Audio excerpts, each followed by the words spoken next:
Welcome to episode 101. Dr. Meg Mill is a functional medicine health practitioner and clinical pharmacist. In her practice, she works with patients to focus on healing the root cause of their health struggles through advanced diagnostic testing and personalized support. Meg has been featured in national publications such as Authority Magazine, Thrive Global, Drug Topics, and Circle Magazine, as well as several national blogs and podcast guest appearances. With her conventional and functional medicine expertise, she can help her patients improve their health naturally while still understanding and respecting conventional practice protocols. She is particularly passionate about helping professionals suffering from chronic headaches or migraines find relief and increase productivity and energy to enjoy their life again with a proven 8-step headache protocol. Headaches and migraines can be debilitating, and the answer is not to keep painkillers ready all the time. I say this because I've seen this trend even among those in the healthcare space themselves. If you need medication, then your body is just not in balance. It begins with getting back to understanding your root causes, which many times can be the most basic ones. Another common mistake made by both patients and practitioners is looking for and including complex root causes and protocols while being totally blind to the cleanup needed on this basic level. This episode has a lot of information on some of these basic triggers of migraines. Stay tuned for some of the most profound conversations with global experts, all coming up only on the Sleep Whisperer podcast in 2022. We stopped releasing episodes at the end of last year to give you a breather and also some time to catch up on any episodes that you missed. Now we are back with conversations filled with cutting-edge research, age-old wisdom, clinical pearls, serene meditations, and exciting information.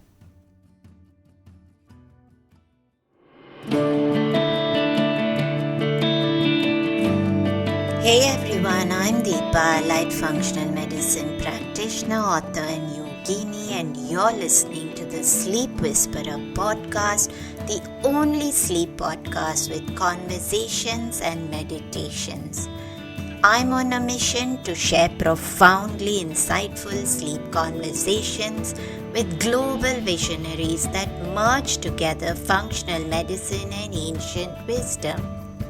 Breathe in bliss through weekly guided meditations and let yourself enter the land of dreams.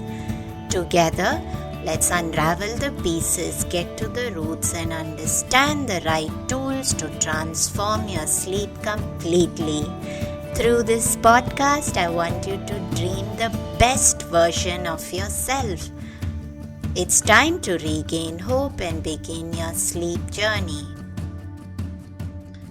Dr. Meg, it's such a pleasure to have you with me today, and we are speaking about something which impacted me for several years, not in the past few years, but before that I must have had these debilitating headaches, and in my case it had a lot to do with cyclical headaches, which I know a lot of women struggle with even today, and that can also be impactful to sleep. But more than that, Dr. Meg, I recall myself at one point it was so severe that I couldn't open my eyes. I just wanted to shut my eyes, and I had this cool washcloth tied around my forehead, and I would keep wetting that cloth again because it was blinding. It felt literally like my head was going to explode at any moment. And I know several friends who just carry medication in their purse, and then every time they've got into this loop where they just think that the solution is to pop that pill. And I know that you have a lot of experience with headaches, and you've got a very beautifully structured framework for looking through headaches through the functional medicine paradigm.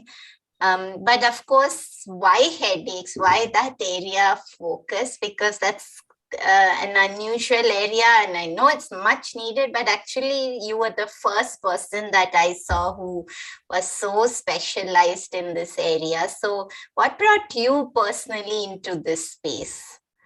Yes, well, thank you for so much for having me, first of all. And I actually just started, when I started my functional medicine practice, I see people all over the world for all different reasons. But one thing I noticed was commonly, particularly with women, that everyone that was coming to me, not every single person, but such a was the reason they came to me, or whether they were coming, for other reasons, there was this common connection with chronic headaches, particularly in women. And I just realized, wow, this is such an impactful thing that not many, like you're saying, not many people are talking about. People are just feeling like, oh, I have headaches, I just have to suffer, I just have to pop pills, or that's just who I am, or that's just genetic. And so when I've been working with people, then I'm getting responses of, well, that changed my life. Oh my gosh, I never knew I didn't have to have headaches all the time. Oh, I don't have to suffer. And I realized this is just so impactful. It's actually like a $17 billion healthcare expense in the US alone for headaches every year. And we're just Wow. ignoring that in some ways, just saying, okay, take medicine and move on, rather than really looking into the root cause. And once you do that, so many people can, once you're looking into why they're getting the headaches and solving those imbalances, then they no longer have headaches or have to take medication. And it's just amazing. And you're so right about the BandAid approach, Meg, but it seems to be rampant everywhere, because there are people who I see who are focused in health in several areas, and there are health coaches themselves who I see who carry medication in their bag, and they don't seem to think that there's something amiss with actually getting into that loop of just realizing that this is just fix it and move on, and not to actually dig a little deeper. And I'm actually the other way. Sometimes I'm to the point of obsession, trying to see that I'm not going to take medication for anything. So what can I do? What is this telling me? I know not everyone might be that way, but do you come across people who are resistant to getting rid of their medications and trying to figure out an alternate approach? Yes, I think people just are used to hearing that, like you're saying, that's just the pattern that they've always been in. So they feel like, oh, this is the answer. But I like to use the analogy for people. With them, someone told me this one time, and you would say, if you take your car to a mechanic and you said, my car is making a noise, and the mechanic just handed you a pair of earmuffs and said, here are your keys back, go drive your car, would you feel comfortable? And I think headaches is a good analogy, because the headaches are a symptom. They're not what's going on. So it's actually figuring out, like, okay, your headaches are the noise, they're the symptom. We need to look into why you're getting the headaches, not just put that Band-Aid on and take those painkillers to get rid of it. Love that analogy, Meg. And of course, I would love for us to speak a little bit about how do headaches impact sleep, or is it that someone who's ignoring poor sleep is it becomes another root cause for why they're having chronic headaches? Is it that bidirectional area, like many aspects of health in functional medicine? How is it actually preventing or impacting sleep, or vice versa? Yeah, it becomes a cyclical thing, like you're saying, with the headaches and the sleep, because people, the hypothalamus in the brain is involved in both sleep and pain processes. And so the hypothalamus is regulating your circadian rhythms and sleep cycles, but also modulates the sensation and pain. So disturbance there affects sleep and pain tolerance. And then, so there's many studies done that people that are regular migraine sufferers there is that direct relationship between migraines and sleep. Some of the exact processes are, debated. There have been studies that show the duration of REM sleep in particular affects migraines, but there is a definite connection. So, one of the things that you can do right away if you're someone who has headaches chronically is try to really focus on that sleep. Sleep in itself, lack of sleep in itself can be a contributing factor to headaches independently of everything else. So we want to really make sure you're getting both quality and quantity of sleep. You want to try to get, you're the expert here on the sleep. So I tell my patients aim for 8 hours. Is that what you give to? No, in fact, surprisingly, Meg, that I feel that everyone has a different requirement. I know that for about 2 decades, I had a job which made me leave the city and go out early in the morning. So I had to wake up to an alarm at around 3:30 in the morning. And then about a couple of years ago, during COVID, I decided to quit that and work from home. And it was remarkable how that shifted for me, that the moment I stopped setting an alarm, my body seemed to require 9.5 hours, and I would wake up just at 9.5 hours. I still do now after. So if I need to wake up earlier, make sure I go much earlier to bed. So I think, and I know for sure that women do tend to require a little bit more sleep than men in terms of being hormonally stable and mentally calm through the day. So I think it differs. If someone has the luxury to not set an alarm and just allow their body to wake up as it should be, Zen practice of just, wake up when your body feels ready, I think that will tell you how much sleep you need personally. I love that. Yes, I agree. We're so structured sometimes that we need a number, but I don't know about you, but I see people getting a lot less than that. So it's working to make sure you get those habits in so that you can get that good quality sleep. Yes, absolutely. And of course, we can't really go into quality today, but then there's trackers, which trackers are appropriate. I know some are not effective, but if you have a good tracker, then it's surprising, Meg, that sometimes the day you think you've woken up having a great night's sleep, you actually don't have that quality of REM sleep and deep sleep. And you really don't know is the science up to the level of where it should be. But I think go by what your body feels that it's got. But let's jumping back into headaches. Does it go the other way as well, Meg, where obviously if you developed a terrible headache sometime during the day, I know for a fact that for me, once I started the headache, whether it was sometime during the early morning or late afternoon, no matter what I took for myself back then, it wouldn't relieve itself until, and I would go to sleep feeling that I needed that softness of the pillow under my head just to soothe that throbbing inside my head. And somewhere in the middle of the night, I would wake up, the headache would be marginally better, but I would feel so heavy in my head.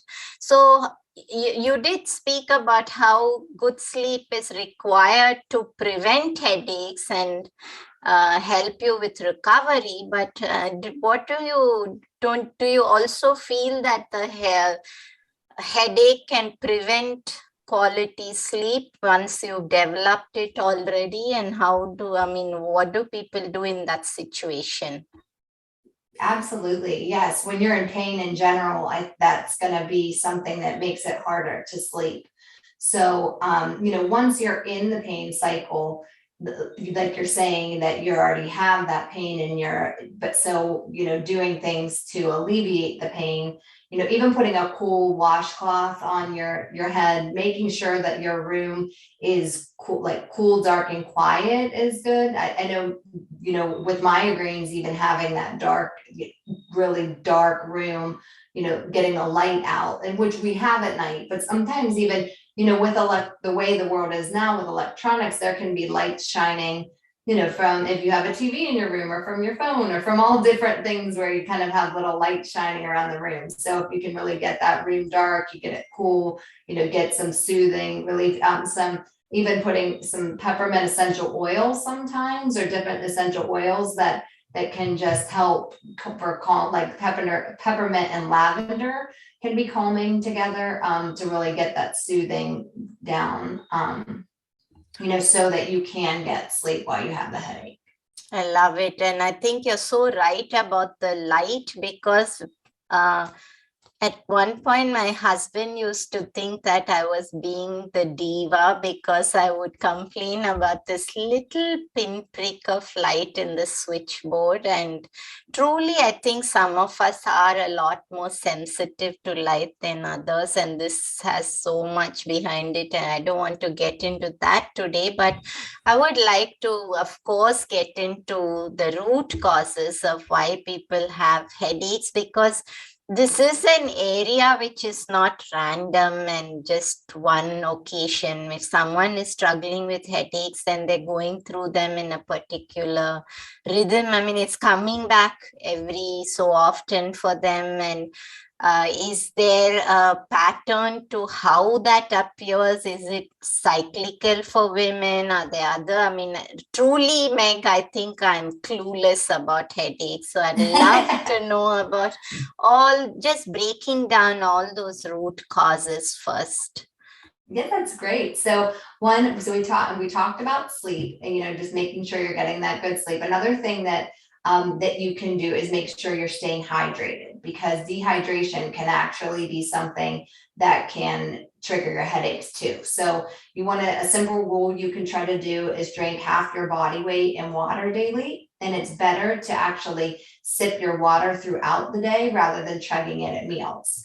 When we drink our water more at mealtime, we're not getting that slow intake throughout the day that's really helping as regularly with that cellular hydration, because when you drink a lot at the same time, you can just, excrete it out of your body. And plus, when you drink more at mealtime, then you're also changing the composition of the food and the way it's digested. So just, one thing you can do is stick that water bottle beside your desk and just sip throughout the day, to really stay hydrated. And I think also, Meg, that a lot of people forget to drink water during the day, and then, as you say, they're chugging it down in the late evening, and then of course they're disrupting sleep because they're constantly waking up to use the restroom, because they waited until they're dehydrated to then drink their water. So I love that. Do you have any suggestions for that when you say sip? To make it practically happen and make people remember? Do you have something on your table all the time, or what do you suggest? I fill up a water bottle, and if I'm home, if I'm working from, I see patients virtually. So I see patients I have a home office, and then I actually do sometimes go to a physical space. So if I'm in, I just have, I always keep a glass of water beside my desk. If I'm out of the house, then I take a water bottle with me. So I like those, those stainless steel insulated water bottles. They're easy, they stay cool. And I just carry that with me wherever I go. And then that way I know I always have it. My family will make fun of me because before we're like leaving to go somewhere, or for, traveling a little bit, I'm like, wait, I have to have my water bottle. Because if you leave and you don't have it, then you do get dehydrated and you don't have something to drink. And if you just kind of keep that with you, and that just becomes something that you always take, I think it's there, you sip it because you, like you're saying, you realize that you are thirsty. And I also think another point to that is that sometimes people will eat when they're actually thirsty. So they feel that sensation of like, I need something. And, maybe try to take a sip of water before you go grab some more food and see like, okay, am I actually just thirsty and not recognizing it? Yes, absolutely. And so I'm sorry, I jumped in the middle and we got into water, but let's get back to root causes. Yes. So then the food sensitivities play into headaches a lot. And I think that's another thing that people don't realize. We know that there are specifically certain foods that trigger headaches. And I listened to your recent podcast all about histamines, which was great. And histamine is a food group in particular that does trigger headaches. So sometimes I think you were saying in that episode that, people think of histamines as like you're getting runny noses or you're getting those allergic type reactions, but histamine foods also are independent triggers for headaches. And then we look at foods containing tyramine. Some people have salicylate sensitivities, nitrate sensitivities, sulfites that are like in wines. We look at MSG, aspartame, and different colorings and flavorings. So often for people, it's a combination of, it might be one food, but often it's a combination of different foods. So, maybe having that extra, I think actually I'm going to refer to that histamine episode again. When you're thinking about it, you were saying that there was a bucket almost. So it could be like, okay, I had this here, and then I had, a hot dog that had some nitrates, and I drank a Diet Coke that had aspartame. Could those combinations trigger a headache for someone because they're having different foods that trigger headaches together? And then there's just some people that I had one patient who, had gluten, and every time she never knew she had headaches with gluten, but once we eliminated gluten and she realized that her headaches were down, we were working, and then every time she would cheat, let's say in her gluten, she would get a headache, and then she's like, oh my gosh, I never knew all this time that my headaches were from gluten. So that's what we work on, figuring out the root cause of what is triggering you in particular to get those headaches. And that can be different for each person. Everybody, we looking even at a person's individual food sensitivities through like a food sensitivity test, seeing IgG antibodies that someone may be reacting to. And that's totally, we do that through testing, and that's individualized. So we're putting those pieces of the puzzle together to see what's triggering that person. In addition, I'm sorry. And Meg, yes, I just wanted to ask you, because I know, of course, it's very individual, but what you find a lot is people, they tend to go searching for various magical fix. And then, once even if they work with someone, and I don't know if you've experienced this, but I've spoken to so many practitioners who have said this as well, and I personally experienced it, is that figuring out what is inflammatory for that person is one part of the puzzle, but then very often they don't actually want to follow that. And they say that I don't want to live. I have people who've said, and I said this on the histamine episode as well, where there was someone who said, I'd rather live and take medication than restrict myself. What are your thoughts on that? Is there a sensitive way for some of these mindsets to be broken down for people so they actually get long-term solution? Yes, I actually will tell my patients that, where I say, well, now that you have the power and the knowledge, the choice is actually yours. So I think that once you have that knowledge and what it feels like to feel better, it generally is easier for people to make that choice. So I think a lot of times when people don't get to that point, when they don't really investigate, or they don't stick with it, or they don't try to really find that, they don't see that full benefit. But I think once you find the full benefit and I have people find this transformation of like, oh my gosh, I actually feel better, then sometimes they do it, but they're more likely to try to keep those choices going. I'm not going to say I haven't had people for sure that just go back and can't do it, or don't want to try, but in general I think people then know that choice they're making, and then they have the power and the knowledge to choose, like, okay, if I want to do that, yes, I can, that might trigger me to have a headache, or that might trigger if you have IBS or different things, but you have the choice then. I agree, Meg. I think it's so important, the mindset, whether you want it the knowledge to be one of feeling empowered, or whether it's going to leave you frustrated and deprived. So it's really that mindset shift is something within each person. So yes, food sensitivities, and after that. Yes. So then, also then look at your environment. So we also know that certain heavy metals like lead and cadmium can be, if you have an overload of those. So we want to make sure that your toxic load is lower, that we're evaluating that.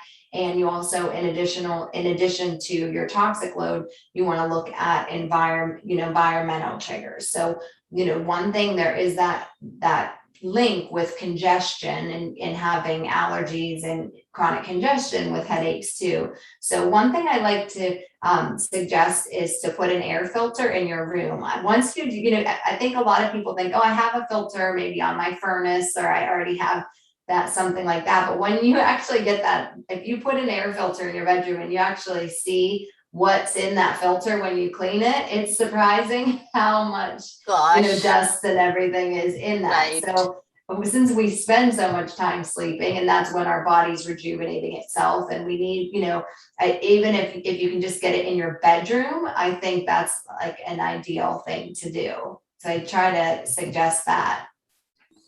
Lovely. So if you do feel that someone has issues with raising toxic compounds, which is contributing to their headaches, what do you feel are the suggestions for what they can do? Again, and speaking about another client as well, I must say that there was someone who felt that anything aimed at improving detoxification for herself was unnatural. So, there was really, my hands were tied. And the reason I'm talking through this case here is also because it was so apt for what you're talking about. And I know that it would help a lot of people to know about mindset alongside physiological. And that's why I'm picking your brains on mindset along the way, Meg. So what would your suggestions be for someone to, if they were having this load of lead or cadmium, or what can they do? So we would want at that point, so in order to find something like that out, like the lead and cadmium part, you would have to do a test. So I think once you have that data, that's once we have the data in the testing, then we know, okay, you either do or you don't have that toxic burden. And then we look at, detox, some sort of a detox for them is what I would suggest at that point to really clear, even sweating, exercising, you can detox, we can do heavier detoxes with supplementally and things for people when we're working together because they're in our care. But in general, you can just even, if you have access to a sauna, you can sweat. If you really just work out and sweat and, get those kind of things, for the lymphatic system, even dry brushing before the shower helps move those, those lymph nodes. And that's something people can do simply too. But I think just getting enough water is helpful. Just doing things that are even gentle to really move those toxins through, and really even going to the bathroom daily and getting to that point helps you, detox yourself. So really just anything you can do to get yourself, detoxing well. Beautiful. And I think what you mentioned, Meg, about beginning with even gentle forms of detox, that is great, because sometimes when people are overloaded in their detoxification channels, they're also feeling a bit stuck emotionally in terms of mindset. So that itself can probably help move things along. But you did mention sauna, so I must also probably say that sometimes when people are histamine intolerant, they can't tolerate saunas because the heat triggers a spike in histamine. So again, then it comes back to that bio-individuality. Yeah, so that was all so useful. So, and you're so right. When someone is working with you, obviously, when they're under your care, then you can do a lot more. But also, there are people who I like your approach because you said you can begin with the gentle interventions, like just drinking more water and getting yourself to sweat, because there are also the other group of people, and this is diametrically opposite to what I mentioned. When some people are resistant, there are also people who jump into the most complex treatments as a first step. I know people who've gone towards chelation as a first step. And what are your thoughts about that? Yeah, I disagree with that. I do disagree with that too, because we really have to make sure that if you jump in too soon, you can have more burden on yourself. So we need to make sure that all the pathways are clear for you really to be able to excrete, and that you're in a strong place to detox before we really push something like that. So I think if you're doing it on your own, the gentle detox is the way to go for sure. And I do agree with you. I had someone come into me one time for the first visit, and this is a different aspect, but along the same lines. And she was saying, well, I'm doing a parasite cleanse. And I said, well, do you know if you have a parasite? And she's like, no, I just read about, parasites. And so I think a lot of people are getting misinformation because there's so much out there. Yes. I said, well, you don't need to do a parasite cleanse if you don't know if you even have a parasite. There's not, that's not really great on your body either. So people are getting so much information, don't know what to do. And so it's good to get some direction from someone who can guide you through the correct I love steps. that, Meg, because I think it's so important you shared that, because it does seem to be a very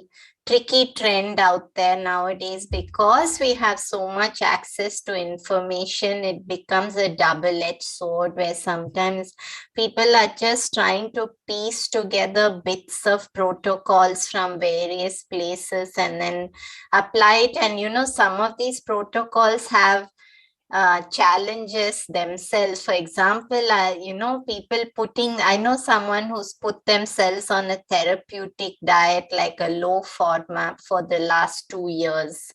And they've just read about that. And, the long-term restrictive diets themselves have so many deficiencies they can induce. So I'm so happy to hear you bring caution to that area, and it's why it's important to have direction. But I'm so sorry I keep cutting you off, because there's so much you're inciting in my mind as we're speaking that I have to stop you for a second and just get into that area. But let's just jump back into root causes. Absolutely. No, this is great. So the other thing that we want to look at for people, which is really hard to avoid right now, is stress, because that is also in itself a cause of headaches. And with stress, there's a cycle, again, like sleep, where pain in itself is stressful.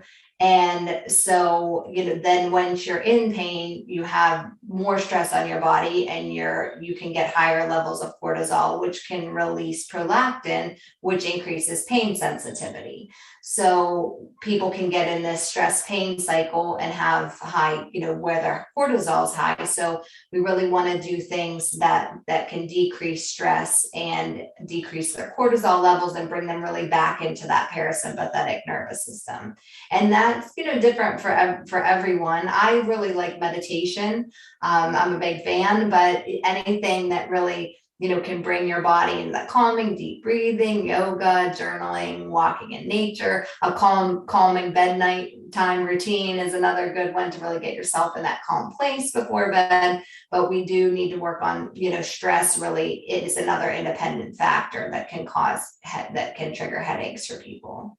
And one that's just not given as much importance by individuals as it should be, Meg. And I think we're all guilty of that sometimes. I know that it's only in the last few months since we introduced these guided meditations on the podcast that now I play them for myself every afternoon, so that I just help myself down regulate stress. And slip into that parasympathetic state. But I think it's about just making time for whatever it is. And you mentioned so many activities for that, but really giving that dedicated time every single day, like 10 minutes every day is definitely far more effective than maybe going away on a long meditation retreat once a year. Not saying that that doesn't have benefits, but we need something on an every single day basis. Absolutely. That's exactly what I tell my patients. Like, if you can get 10 minutes in, you can find 10 minutes in your day that you can get that in and get into that meditation. And I love the guided meditations, particularly for people starting out, because I think people struggle at first on meditation can feel overwhelming. People have trouble getting their mind to calm and everything. So the guided meditations, like you're saying, really help just kind of get you in that practice. It's like building that muscle of to be able to do it. Yes. Any other root causes we missed? So for sure, the one thing that many women particularly deal with are hormonal headaches. So, you'll see some women that say, okay, I've always gotten a headache, maybe the week, like 2 days before my period. Every month I get the headache right before my period. And this has to do with hormonal balance. So the week before our cycles, our hormones are dropping off. And so our progesterone and estrogen are both decreasing, but progesterone will sometimes decrease a lot faster than our estrogen. So then women become estrogen dominant in that period in the time period right before their cycle starts. And so this is another place that people often will get those migraine headaches right before their period. So with that, there's many things we do with hormone balancing, but also looking at when we were talking about your environment again, I mean, we have so many products that we're bombarded with all the time that have, estrogens in them. So, really looking at your food and trying to get, hormone-free dairy and hormone-free meats and then looking at the xenoestrogens around you, like in your plastics or your beauty products or your household goods, and just cleaning up your home so that you have a lower estrogen burden on your body. And that can be something else that can make a difference for people.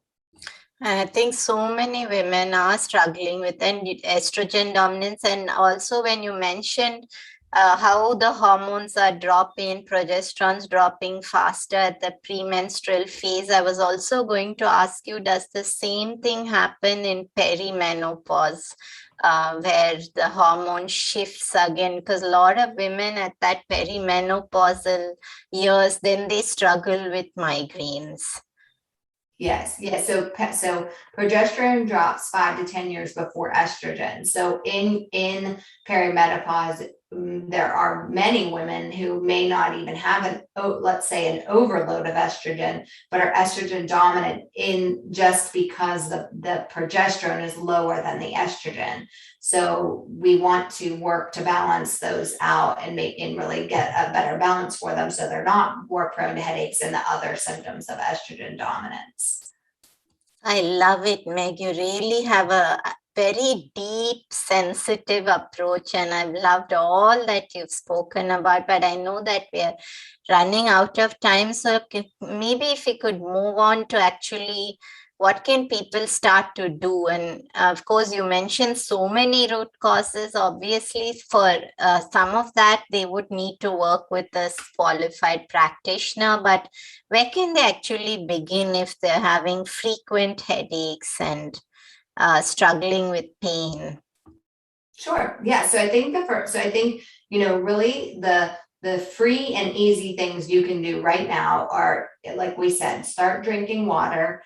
Increase your water intake. You might be dehydrated without even realizing it. So just try to get that routine. It's just sometimes really about routine and getting that water by you. If you don't like the taste, and I do have people that say, I just really don't like water. So then find ways, put a lemon in it or put some cucumber. There's all these things, little tricks that we can do to try to see so that you can get that water in. Getting the good night's sleep, listening to what you're saying. If you have the ability to listen to your body and sleep, to get the sleep you need to naturally wake up. But if you don't have that luxury, then at least try to aim for at least 8 hours in order to know that you're getting something that's substantial. Work on doing those things that we were talking about with regards to meditation and stress management, and really focusing, making that a priority to focus, getting back into that parasympathetic nervous system, so that you can not be living in that sympathetic nervous system all the time where your cortisol is getting high and getting in that pain cycle a lot. And then really look at your diet, pay attention. One thing I do tell people is that you can do, and this is a pretty easy thing, is actually just print out a calendar and write down, if when you get those headaches, what you ate that day, and maybe even the day before. And then you can start to see patterns of like, oh, well, okay, every time I had this, my headache came. And really then you start to investigate on your own what could be triggering that. And sometimes people will start to see patterns whenever you do something like that, and just track it. I love it, Meg. Is there any place that people can begin in terms of food if they're eating a standard diet? What can they actually, I know you went to a lot of very specific food compounds like histamine, salicylates, and I know that can't be done by someone without a practitioner, but where's the best place to begin? I know you said about hormone-free dairy and meat, but do you also have your patients begin by eliminating those foods, or by just tracking it? Well, sometimes we do, depending on the person, we would eliminate things, and sometimes we do food sensitivity testing in order to see their triggers. But the most common ones are gluten, dairy, corn, eggs, peanut butter, and sugar. So those would be, if you can, really, if you could try for a gluten and dairy elimination, that's always a big one to help. So there's gluten and dairy we see cause so many different symptoms for people when we're talking about, a lot of different functions of the body. So those would be at least the two I would start with. The other thing I want to say about that is I do have people say, well, I went gluten-free and I didn't notice a difference. You do have to do it for a period of time too. So I think you need to give it at least a month to see, if you just say like, oh, a week or two, I went gluten-free, I didn't notice a difference. You may not notice anything for a little while. I was just going to ask you this, Megan, you spoke about it, that, the common thing for people is to say, I tried gluten-free, didn't help me at all. But they've also not done other things alongside. When they've eliminated gluten, they've been just as an example, there have been people who've been highly deficient in iron, B12 and omega-3, and they haven't addressed those deficiencies, and then they've eliminated gluten and they've said it didn't work for them. So I'm happy to have you bring that up as well. And I'm sure you're going to make a lot of peanut butter fans very disappointed with that statement. But yeah, that's a great place to begin as well. And there was something else I needed to bring up, but it slipped my mind. So is there anything else that you missed out? No, not at all. I actually am starting a group program specifically for headaches, because I've seen so much success and changes in people. Lovely. That is with my protocol. So that is if you go to www.happinessbeyondheadaches.com, that there's a early interest page there. So if you want to, get any more information about that, I'm also on Instagram, and my website is www.megmill.com. I love the happiness from headaches. Happiness from headaches? It's happiness beyond headaches. Beyond headaches. I love that. I love that. I was just going to ask you where can people find you, but you shared that beautifully. So please, if you have headaches, go and sign up so that you don't miss out when the program releases. And Meg, before I let you go, just to have you complete our show mantra, if sleep is the new medicine, then how would you complete that for us? If sleep is the new medicine, then I want to make sure that I am getting an abundance of it. I love it, Megan. Thank you for your time. I loved our conversation because it's so fluid and we got through so many things, and really, I think a simplified way of looking at the root causes, and it was beautifully structured. So, I can't wait to see what your program has in store for people. I'm sure if you have such lucidity when you're explaining the root causes, I'm sure your protocols will be fascinating as well. So thank you for your time and to have been here with us today. It was great having you and meeting you and connecting with you from across the globe. Thank you so much for having me. I really enjoyed it. Thank you. Hi everyone, I hope you enjoyed the show today. Just a reminder that this podcast is for information purposes only. It is not a substitute for professional care by a doctor or otherwise qualified health professional. This information is provided on the understanding that it does not constitute medical or other professional advice or services. If you are looking for personal help on your health journey, do seek out a qualified professional. Please do make your own healthcare decisions based upon your research and in partnership with a qualified healthcare professional. It is in no way intended as medical advice or a treatment or cure for any condition. Be sure to always directly work with a qualified practitioner before making any changes to your diet or lifestyle that may feel out of your realm of comfort or understanding. If you are looking for an allied functional medicine practitioner, do seek out more information on www.phytothrive.com.